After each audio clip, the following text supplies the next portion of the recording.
How about playing golf? Not on Earth, but on the moon. Let's journey back to a time 50 years ago when one astronaut turned the lunar surface into the most unusual golf course ever. Any golfer will tell you how tricky it is to avoid sand traps, but picture Alan Shepard, a NASA astronaut dealing with an entire surface that feels like super fine powder.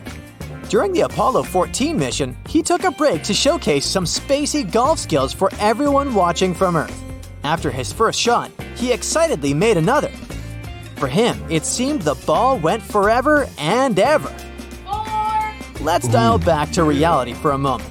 Thanks to the research by the United States Golf Association, or USGA, we've got some numbers. They found that Alan's first moon ball traveled 24 yards, and his second stretched for 40 yards. Now, how does that compare to the average golf shots back here? In regular gravity, one usually swings to about 216 yards. Just goes to show, while we've upgraded our golf game on Earth with tech and training, the moon's low-gravity playground is a different environment altogether. Now, let's give Alan some props. Moon golf? Not as simple as you might think. His club wasn't one from your local sports store. It was a makeshift one. A moon sample collector with a club head stuck to it. Add to that the bulky spacesuit he had on. Imagine trying to swing wearing an outfit that's as stiff as cardboard. With all that gear, Alan could only muster a one-handed swing. Care to have a similar experience? Well, you might not be able to play golf on the moon anytime soon, but you can give it a shot underwater. Some say the conditions are similar. Here's where it gets even more interesting. The USGA didn't just take Alan's word on where the balls landed. They wanted to investigate. For starters, they used ultra-clear footage of the Apollo 14 mission. They also used some sharp images from NASA's special moon camera, launched in 2009. Using this imagery, they mapped out the journey of those two golf balls.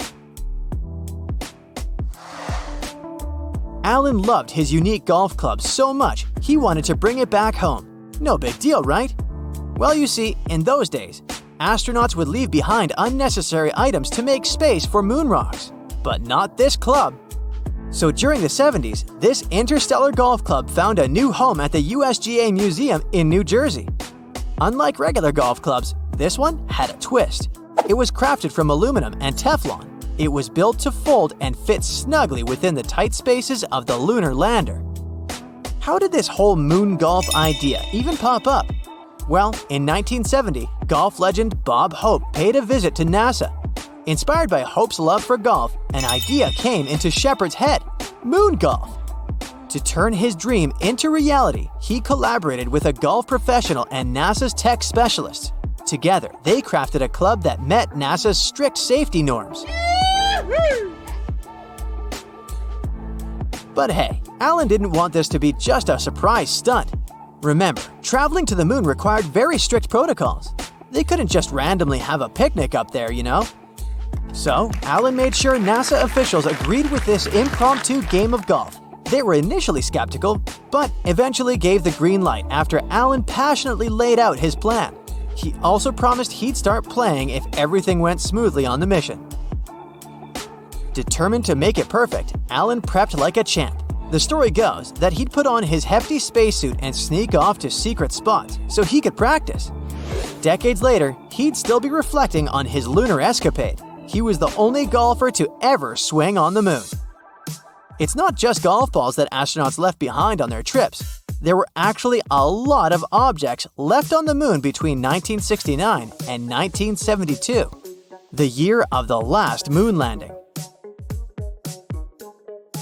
Each time you gaze up at the moon, remember that there's a cute family photo up there, some huge science gadgets, a small statue, a bunch of, well, human waste bags, and yes, some American flags. Years have passed by, and yes, technically those items are still hanging out there, though they've probably seen better days because of the harsh conditions on the moon. Some items had a special place in the astronauts' hearts and were meant to stay on the moon. But hey, leaving some stuff behind also meant they could bring back moon samples. You know the feeling. It's like when you need to make room in your suitcase for souvenirs when you're finishing a vacation. Does NASA have a complete list of things they left on the moon? Well, not really. In fact, one team tried to create a record of some of the items and reached an amazing list of 106 left there from the Apollo 11 mission alone. And that's not counting Neil Armstrong and Buzz Aldrin's famous footprints. The largest items at each landing site were mostly the sciencey stuff, like pieces of their lunar module and experiments to study the moon in depth. Then there were some beautiful tokens, like Apollo 11's plaque and a special disc with messages from leaders around the world. Some say the astronauts also took medals to remember some heroic cosmonauts, and they even left a gold olive branch, an age-old symbol of peace. Now, later moon missions had a little more fun, like Alan Shepard did with his golf game. But the award for the most heartwarming moment goes to Charlie Duke. During the Apollo 16 mission, he left a picture of his family up there. It's like he wanted them to be a part of the adventure. Although, a heads up, those photos probably didn't age well because of the moon's high exposure to the sun's radiation. There might just be an art museum up there on our satellite too. Let me explain.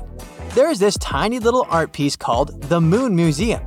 It's a ceramic chip about the size of your nail, and it was crafted by an artist named Forrest Myers. This tiny object showcases miniature artworks from 6 talented people. Among them are even the famous Andy Warhol, the same artist known for his iconic soup cans and celebrity portraits. Forrest Myers said he wanted his mini museum to be on the moon, but there was a problem. NASA officials weren't exactly on board with the idea. However, Myers shared with the press that he handed over this art chip to an engineer working on the Apollo 12 mission. According to Myers, this engineer secretly tucked the Moon Museum onto a leg of the lunar lander. In case you haven't figured it out yet, these lunar landers don't come back to Earth after their mission. Take this with a grain of salt though, as NASA has never confirmed this story. You might wonder, why did they leave all these things? Sometimes it was about making a statement. Other times, it was purely practical. At one point, it was mentioned that during the Apollo 11 mission, for example, a decision needed to be made. The astronauts had to quickly figure out what was essential for their trip back home. They ended up creating a cleanup spot, tossing away things they didn't need anymore. Leaving things behind on the moon isn't that different from how we leave things behind on Earth. Just like archaeologists study our ancient leftovers to learn about our ancestors. The stuff on the moon gives us insights about those incredible lunar missions. Some things they left had done their job, like the pole for the flag or the camera they used to broadcast those steps on the moon. Even the tools astronauts used to collect samples were left because they had more precious cargo to bring back – moon rocks. When it comes to the current state of all these items, scientists are not entirely sure.